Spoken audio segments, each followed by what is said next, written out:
Hello दोस्तों, welcome back your channel visit classes. तो दोस्तों, पिछले बार आपने जो क्लास में अपना प्यार स्नेह और शेयर आपने किया, बहुत अच्छा किया। इसके लिए तहे दिल से धन्यवाद। Thank you so much everyone guys, जो आपने इतना सपोर्ट किया।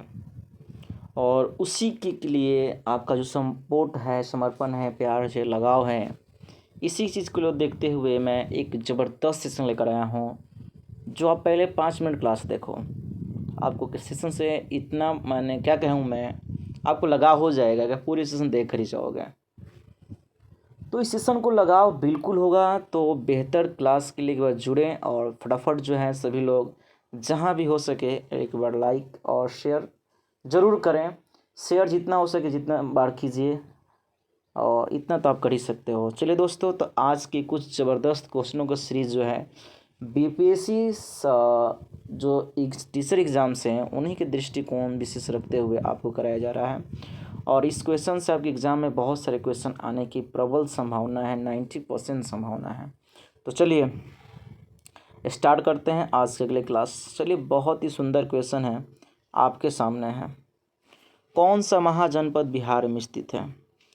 क्या आपका अंग है, अवंती है, कौशाम्बी है, या वत्स है, या कुरु है?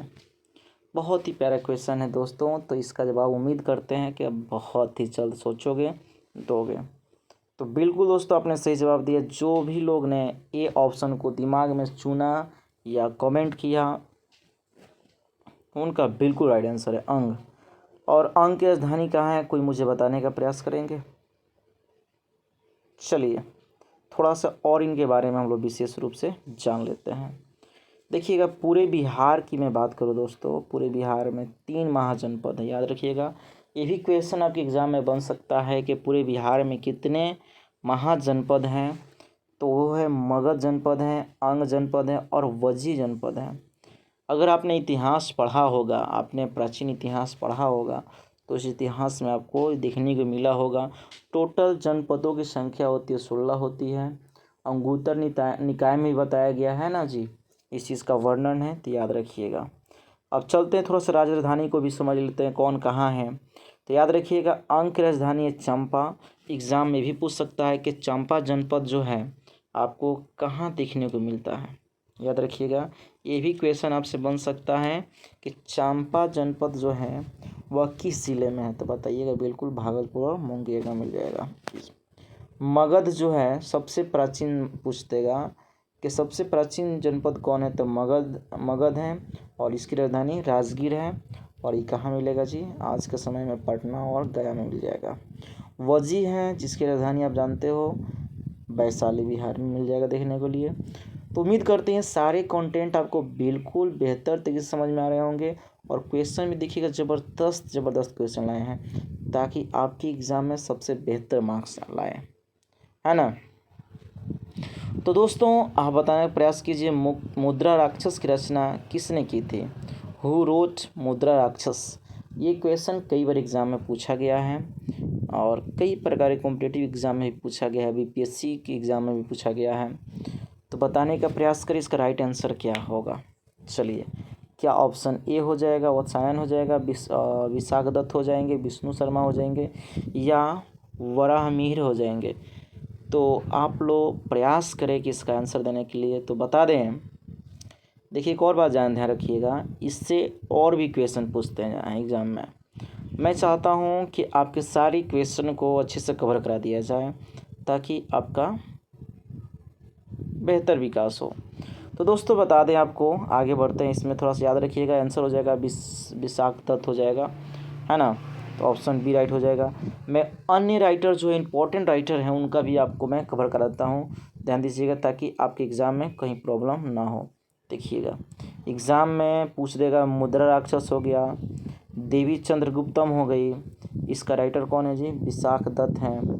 पंचतंत्र पूछता रहता है एग्ज़ाम में, कौन है? विष्णु शर्मा है। न्याय सूत्र, भाष्य और काम सूत्र तो याद रखिए वत्सायन है। और आपका क्षुद्रक जो है और मृग कट्टिकम है, ठीक है ना। वेरी इंपॉर्टेंट ये भी है आपका गीत गोविंद, है ना। किसने लिखा, तो इस चीज़ को याद रखिए। जयदेव ने गीत गोविंद को लिखा, तो इस चीज़ को आप याद रखिएगा। अमर कोश किसने लिखा है, तो अमर सिंह ने लिखा है। इस सारी बातों को दिमाग में सेव कर लीजिएगा। आइए एक बहुत ही बेहतर क्वेश्चन है जो आप बताने का प्रयास कीजिएगा। मंदिर वास्तुकला की द्रविड़ शैली के अनुसार मंदिर का वह भाग जहाँ पर मुख्य देवता की छवि रखी जाती है वह क्या कहलाता है। बहुत ही सुंदर क्वेश्चन है। मंदिर वास्तुकला की द्रविड़ शैली के अनुसार मंदिर का वह भाग जहाँ पर देवी देवताओं की छवि रखी गई थी उसे क्या कहा गया है। क्या गर्भगृह कहा गया है, या आप बताइए गोपुरम कहा गया है, विहार कहा गया, मंडप कहा गया है। तो याद रखिएगा इसका आंसर क्या हो जाएगा। आप लोग बिल्कुल सही जवाब देने का प्रयास कीजिएगा। तो गर्भगृह इसका राइट आंसर हो जाएगा, है ना। इस चीज़ को याद रखिएगा। आइए एक और क्वेश्चन बहुत ही शानदार है जो आपके लिए है।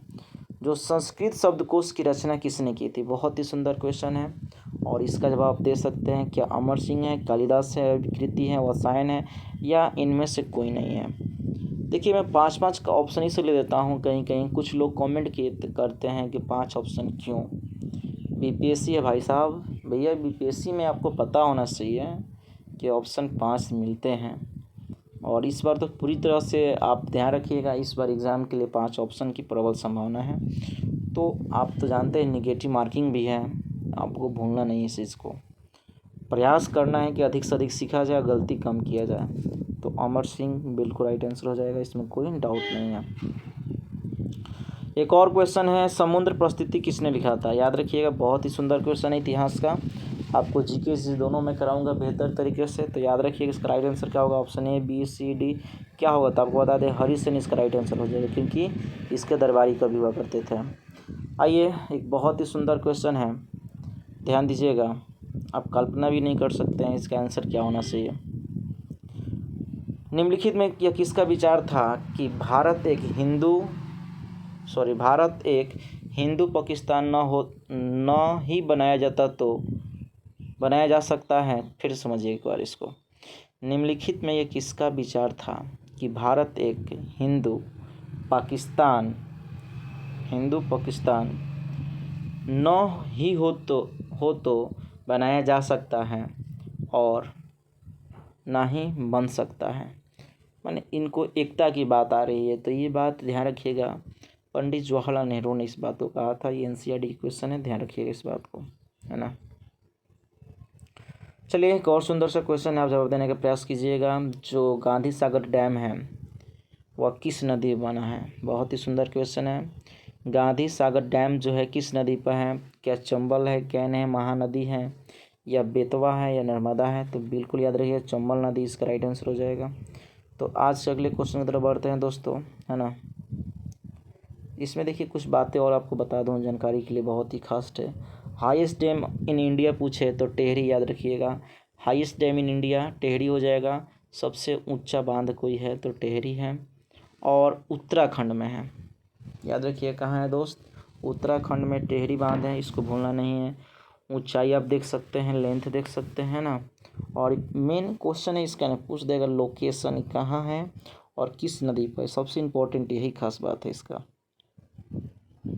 तो याद रखिए भागीरथी नदी पर है ना, उत्तराखंड में है। लॉन्गेस्ट डैम के बारे में पूछा जाए तो हीराकुंड। हीरा ऐसे भी महान होता है, तो ये महान से याद रखिएगा महाना नदी, यानी महानदी याद रखिएगा। तो आपको बता दें कि हीराकुंड पूछ सकते हैं एग्जाम में कि भारत के सबसे लंबी जो हीराकुंड परियोजना है, डैम है, वह किस नदी पर है। तो महानदी याद रखिएगा। फिर पूछ देगा ओल्डेस्ट, सबसे पुराना कौन सा है भाई साहब। तो ये सबसे पुराना जो है क्लाइनाई जो है तमिलनाडु में है, और ये कावेरी नदी पर है, याद रख लीजिएगा। वेरी वेरी इंपॉर्टेंट क्वेश्चन है, सबसे पुराना है। क्वेश्चन बहुत ही सुंदर है। चंद्रगुप्त के 9 रत्नों में निम्न में से कौन सा फलित ज्योतिष से संबंधित था। आपको पता है चंद्रगुप्त के 9 रत्न थे और इसमें से पूछ रहा है फलित ज्योतिष से संबंधित था। तो याद रखिएगा ऑप्शन सी हो जाएगा, है ना। चलिए इसमें ये भी एग्जाम का ही क्वेश्चन आप देख सकते हो। तो इसमें चलते हैं, कुछ आपको 9 रत्न कौन कौन थे इसके बारे में थोड़ा सा एक बार समझ लिया जाए, है ना। चलिए दोस्तों देखिए ये है चंद्रगुप्त द्वितीय के बारे में बताया जा रहा है। इसमें 9 रत्न थे, कौन कौन थे यहाँ पर स्पष्ट लिखा है, कालिदास, अमर सिंह। ये सारी डेटा आप पढ़ लीजिए, है ना, ये सारी चीज़ें आप देख लीजिएगा। इसमें क्वेश्चन जो था, क्वेश्चन जो आप देख पा रहे हो, कौन क्या था उसको भी देख लीजिए। कालिदास जो पोएट और प्ले राइटर काम करते थे, है ना। अमर सिंह जो है यहाँ पर संस्कृत, आप लोग एक संस्कृत से क्वेश्चन था, शब्दकोश से, तो अमर सिंह का नाम आया, तभी आप लोग देखे थे ना। जो फिजिशियन था वह कौन था, धनवंतरी थे। ये सारी चीज़ें आपको देख लीजिएगा अच्छे से, बहुत काम की चीज़ है। आइए क्वेश्चन अगले देखते हैं। According to the passport index 2023 released by the Aton Capital, what is the rank of India? ये पूछना चाहता है, सिंपल सी भाषा में समझ लीजिए। जो आटन कैपिटल द्वारा जारी पासपोर्ट इंडेक्स बताया गया था 2023 के अनुसार भारत का रैंक क्या है। बहुत ही सुंदर क्वेश्चन है और जवाब दीजिएगा इसका राइट आंसर क्या होगा। क्या 85 था, 144 था, 71 था, 130 था, 125 था।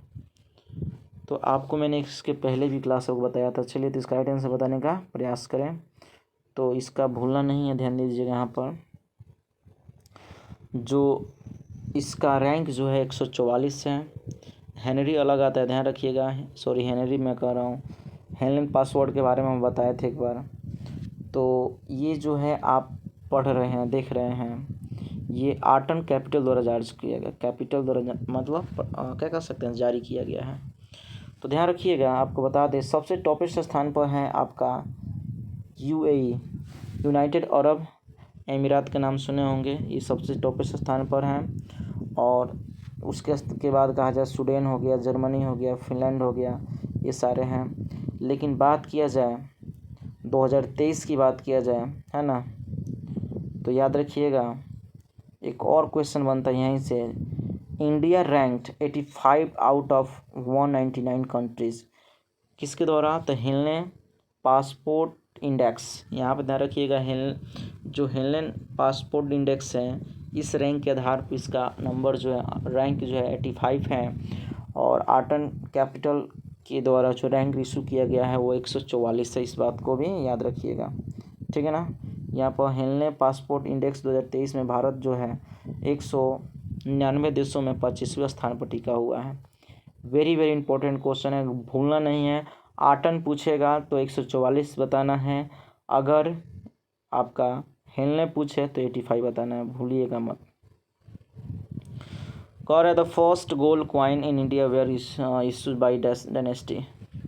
तो कह रहा है कि इंडिया में पहली बार सोने सिक्के किसने किया था, तो याद रखिएगा क्या आंसर होगा इसका। कुषाण होगा, यहाँ देखिएगा, कुषाण होगा, चोल होगा, गुप्त होगा, मौर्य होगा, या होनो होगा। तो इसमें दो ही व्यक्ति के नाम आता है, कुषाण का आता है और एक गुप्त का आता है। तो याद रखिएगा शुद्ध सोने की बात आएगा तो गुप्त वंश की बात आएगी, पहली बार हीरे की बात आई, सॉरी सोने की बात आएगी तो वो कुषाण भाई साहब आएंगे। इतना बात याद रखिएगा। चलिए ध्यान दीजिएगा, यहाँ स्पष्ट बातें आप समझ सकते हैं। पहली बार भारत में सोने सिक्कों का जारी करने वाला कोई राजवंश था तो वह कुषाण वंश था, है ना, इस चीज़ को। और कुषाण राजवंश का संस्थापक के नाम भी आप लोग याद कर सकते हैं। चलिए दोस्तों, सॉरी, नालंदा महावीर की स्थापना किसने की थी। भाई बहुत सुंदर क्वेश्चन है ना, जवाब देने का प्रयास कीजिए। नालंदा महावीर की स्थापना किसने की, स्कंदगुप्त थे, या कुमारगुप्त थे, चंद्रगुप्त थे, श्रीगुप्त थे, या समुद्रगुप्त थे। तो आपको पता है कि सबसे बड़ा इस टाइप के योगदान में रहा कोई और नहीं, कुमारगुप्त ही थे, है ना। चलिए थोड़ा सा और इसको डिटेल में समझते हैं। चंद्रगुप्त द्वितीय के बाद इसका पुत्र जो था कुमार गुप्त शासक बना था। इसके शासन काल में शिक्षा के महान केंद्र नालंदा महावीर की स्थापना की गई थी। कुमारगुप्त का शासनकाल अपेक्षाकृत शांत था, लेकिन अंतिम समय में पुष्यमित्रों ने इसका आक्रमण का सामना करना पड़ा। ध्यान दीजिएगा, सबसे बड़ा योगदान इसी बंधु का है। अब देखिएगा, यहाँ पर कुछ बताने का प्रयास किया गया है और आप सीखिए, यहाँ से लिखिए कॉपी में, कॉपी कलम निकाल कर बैठिए, है ना। जब भी मेरे क्लास कीजिए तो कॉपी कलम के साथ बैठिए।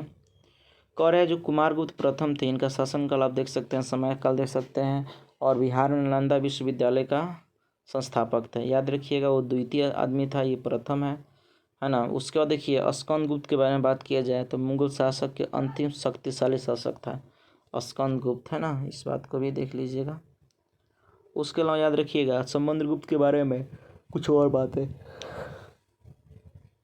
समुद्रगुप्त के साथ साथ चंद्रगुप्त के बारे में जाना। समुद्रगुप्त को याद रखिएगा क्या कहा जाता है जी, बहुत ही खास बात है, नेपोलियन ऑफ इंडिया कहा जाता है ना। भारत का नेपोलियन किसे कहा जाता है, समुद्रगुप्त को ही कहा जाता है ना।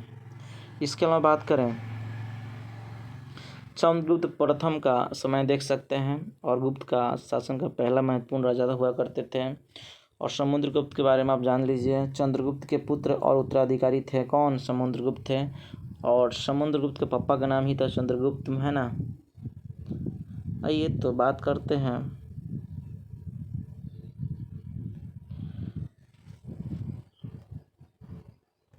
वो लोग, सुनिएगा जो अनुच्छेद हैं 368 आर्टिकल जो है 368 जो है किस चीज़ का वर्णन करता है, बहुत ही सुंदर क्वेश्चन है, वह किस चीज़ का वर्णन करता है ना।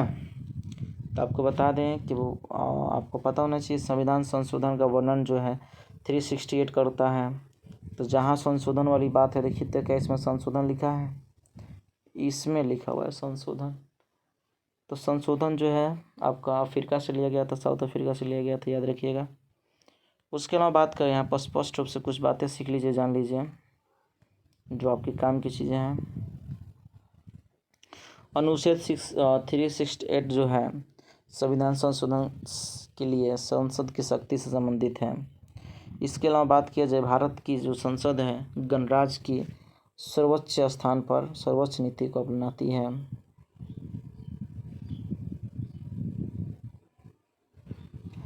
अगले क्वेश्चन देखिएगा, बताने का प्रयास कीजिएगा। निम्नलिखित में दोस्तों, चलिए थोड़ा सा इशू है, निम्नलिखित में किस महाद्वीप का किस महाद्वीप का भूभाग सबसे कम है, सबसे कम पूछा जा रहा है, बहुत ही सुंदर क्वेश्चन है। सबसे कम क्या होगा, तो ए यूरोप होगा, बी अफ्रीका होगा, सी ऑस्ट्रेलिया होगा, और डी दक्षिण भारत होगा। क्या आंसर होना चाहिए कमेंट करके बताएं।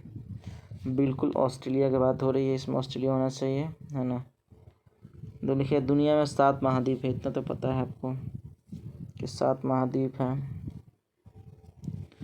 जैसे एशिया, अफ्रीका, उत्तरी अमेरिका, दक्षिण अमेरिका, अंटार्कटिका, यूरोप और ऑस्ट्रेलिया जो है 7 पारंपरिक महाद्वीपों में सबसे छोटा है भाई, सब याद रखना इस बात को।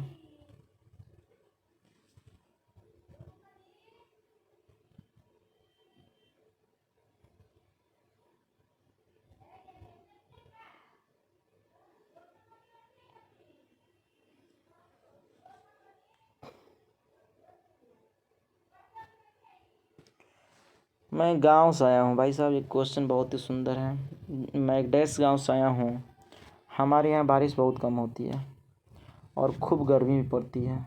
हम लोग मिट्टी के घरों में रहते हैं और छतें टीली जो है झाड़ियों से बनी हुई है। तो बताइए मैं किस गांव से आया हूँ।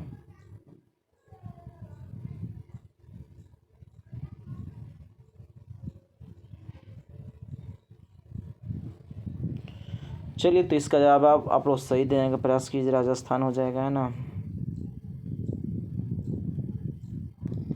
यहाँ पे इसके बारे में कुछ डेटा है, आप समझ सकते हैं, है ना। यहाँ एक बात याद रखिए, बहुत कम बारिश होती है। चलो दोस्तों, तो एक और बेहतर क्वेश्चन आपके सामने आ रही है। भूमध्य रेखा से निम्नलिखित में से किस देश से होकर वो नहीं गुजरती, ध्यान रखिएगा, बहुत ही सुंदर क्वेश्चन है। जो भूमध्य रेखा होती है, आपने सुना होगा इक्वेटर के बारे में सुना होगा, जो इक्वेटर होता है वह कहाँ से होकर नहीं गुजरता है। क्या ऑप्शन केन्या हो जाएगा, मेक्सिको हो जाएगा, इंडोनेशिया हो जाएगा, या ब्राज़ील या युगांडा हो जाएगा। तो दोस्तों बता दें आपको, इसका राइट आंसर क्या हो जाएगा, मेक्सिको हो जाएगा, भूलना नहीं है, बिल्कुल नहीं भूलना है। आइए इसके बारे में थोड़ा सा जान लेते हैं। यहाँ पे क्वेश्चन ये है, जो भूमध्य रेखा होती है यूकेटर जो होता है वह किस किस देशों से गुजरता है? तो इंडोनेशिया हो गया, केन्या, ब्राज़ील, मलेशिया, इन देशों से होकर जो हमारा भूमध्य रेखा है वहाँ से होकर गुजरता है। यहाँ पर सालों भर पानी गर्म रहता है। ठीक है, तो ये सारी बातें याद कर लीजिएगा। बहुत ही खास और जानकारी लायक चीज़ें हैं, क्योंकि यहाँ से एग्ज़ाम में क्वेश्चन आपको देखने को मिलेंगे।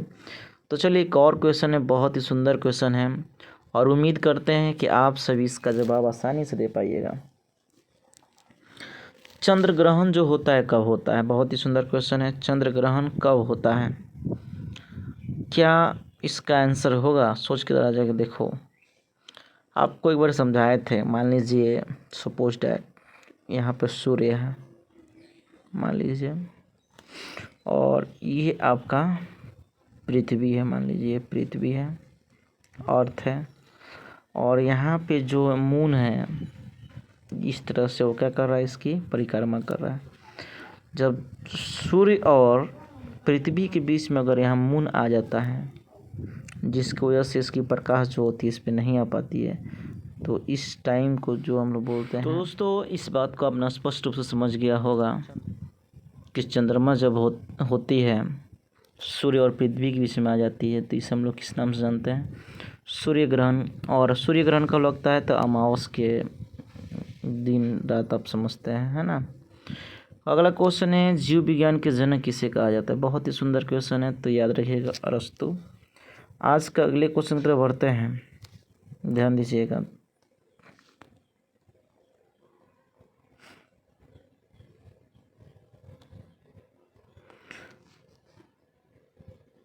आज का अगला क्वेश्चन जो ध्यान दीजिएगा, जो किस राज्य में सतपुड़ा की पहाड़ियाँ स्थित है? बहुत ही सुंदर क्वेश्चन है और इसका जवाब देने का प्रयास कीजिएगा। किस राज्य में सतपुड़ा की कहाँ पहाड़ियाँ स्थित हैं? क्या केरल होगा, मध्य प्रदेश होगा, जम्मू कश्मीर होगा, गुजरात होगा, राजस्थान होगा? इसका जवाब देने का प्रयास कीजिए, इसका राइट आंसर क्या होगा। ठीक है, तो दोस्तों इसका राइट आंसर जो है मध्य प्रदेश होगा। फिर से बता दें, मध्य प्रदेश का राइट आंसर होगा। चलिए दोस्तों, यहाँ पे चंद्रयान से संबंधित कुछ क्वेश्चन जो है, आप जानते हो कि करंट अफेयर का बहुत बड़ा रोल्स होता है एग्जाम में। तो मिशन चंद्रयान से संबंधित मैं कुछ क्वेश्चन अराइज करने वाला हूँ और आप लोग जवाब देने का प्रयास कीजिएगा। पहला ही क्वेश्चन है, चंद्रयान जो कब लॉन्च किया गया था? जो चंद्रयान 3 है कब लॉन्च किया गया था, है ना। चंद्रयान 1 कब, मिशन चंद्रयान 1 कब लॉन्च हुआ था, 2 कब लॉन्च हुआ था, 3 कब लॉन्च हुआ था? ये सारी चीज़ें आपको अच्छी तरह से पता होना चाहिए। तो चंद्रयान कब आपका लॉन्च हुआ था? याद रखिए 14 जुलाई 2023 की बात है ना। और ध्यान दीजिएगा इसके बारे में, भारत का तीसरा चंद्रमा मिशन जो है, ये चंद्रयान 3 जो है ये तीसरा मिशन है। जुलाई 2019 में चंद्रयान 2 का अनुवर्ती हुआ था, है ना। और ये सारी बातें याद रख लीजिएगा, है ना। आइए एक और क्वेश्चन है आपके सामने, बहुत ही सुंदर क्वेश्चन है और देखते हैं कितने लोग इसको जवाब देने में सक्षम होते हैं। मिशन चंद्रयान 3 को कहाँ से लॉन्च किया गया था? क्या ऑप्शन ए होगा, बी होगा, सी होगा या डी होगा? जवाब देने का प्रयास कीजिएगा। जो मिशन चंद्रयान है वह कहाँ से इसको लॉन्च किया गया था? करंट अफेयर का क्वेश्चन है दोस्तों, याद करना बहुत ज़रूरी है, क्योंकि एग्ज़ाम में 4 चांद लगाएगा ये सारी चीज़ें।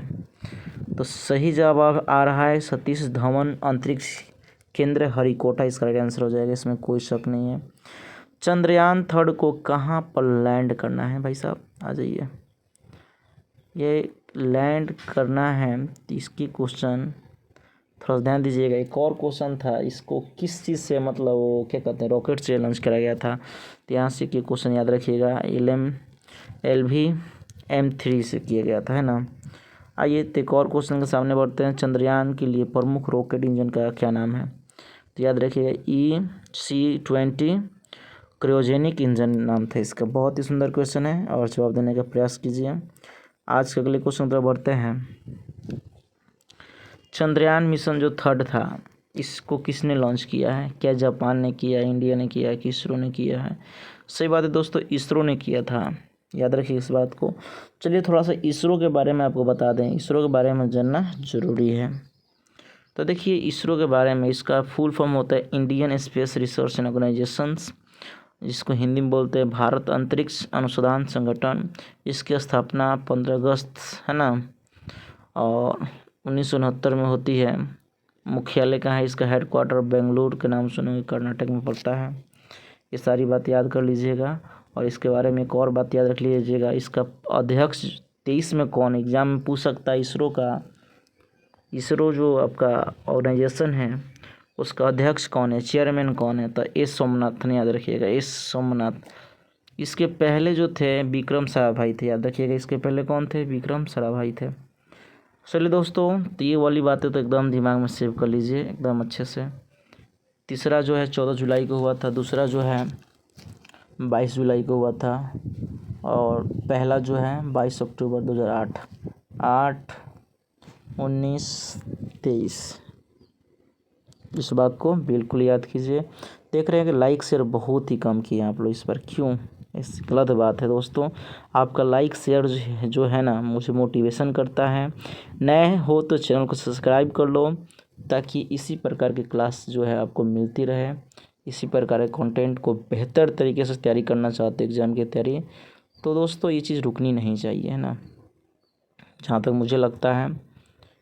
आइए, चंद्रमा से परावर्तित रोशनी पर पृथ्वी पहुंचने में कितना समय लेती है? बहुत ही सुंदर क्वेश्चन है, तो याद रखिएगा 1.28 सेकेंड लेती है समय, है ना। और देखिए आज के अगले क्वेश्चन, रुक जाओ भाई रुक जाओ। तो यहाँ से कुछ क्वेश्चन है, चंद्रमा का व्यास देख सकते हैं, ये सारी चीज़ें। और चंद्रमा का गुरुत्वाकर्षण पृथ्वी की अपेक्षा कितनी होती है? इंपॉर्टेंट है भाई साहब, 1.6 हो जाएगा। इस चंद्रमा से दूरी कितनी है सूर्य की, तो आप इसको भी देख सकते हैं। तो ये सारी चीज़ें आप डेटा हैं, आपको याद कर लीजिएगा। आइए एक और इम्पोर्टेंट क्वेश्चन की तरफ बढ़ते हैं, जो आपने नाम सुना होगा, किसका नाम? सिकंदर का।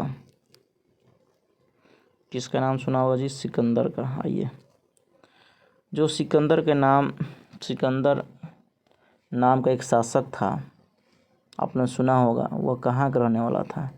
सिकंदर जो है कहाँ का रहने वाला? तो याद रखिएगा ये मैसिडोनिया का नाम सुने होंगे, मैसिडोनिया, यहीं के शासक था। आइए और एक क्वेश्चन देखते हैं इसके बाद। चलिए दोस्तों, तो कह रहा है क्वेश्चन, निम्नलिखित में कौन सी पुस्तक हर्षवर्धन द्वारा लिखी गई थी, है ना, हर्षवर्धन के द्वारा लिखी गई थी? तो याद रखिएगा हरिश्चरित जो है हर्षवर्धन के द्वारा लिखी गई थी। उम्मीद करते हैं कि सारे कंटेंट आपको बेस्ट लगे होंगे। तो लाइक तो रुकना नहीं चाहिए दोस्त, जितना हो सके शेयर कर देना, ओके। और नए हो तो सब्सक्राइब कर लेना, ताकि इसी प्रकार के कंटेंट एग्ज़ाम की तैयारी के लिए नोट्स आपका बिल्कुल आपसे छूटे नहीं, इसके लिए आप ध्यान रखिएगा। तो दोस्तों उम्मीद करते हैं आपको कंटेंट बहुत ही अच्छा लगा होगा और क्लासेस भी अच्छी लगी होगी। और इसके साथ साथ बता दें कि इसकी करेंट अफेयर हम लोग जो करेंगे, इसके बाद करेंट अफेयर का मैराथन क्लास लेकर आऊँगा, जीके जीएस का आपका मैराथन क्लास लेकर आऊँगा, साइंस में तीनों को मिल जाएगा, है ना। आपको सारी चीज़ मैं कराऊँगा, बशर्ते आप लोग शेयर करते रहिए, लाइक शेयर आपका होता रहना चाहिए, है ना। मिलते हैं छोटे से ब्रेक के बाद, तब तक जय हिंद दोस्तों।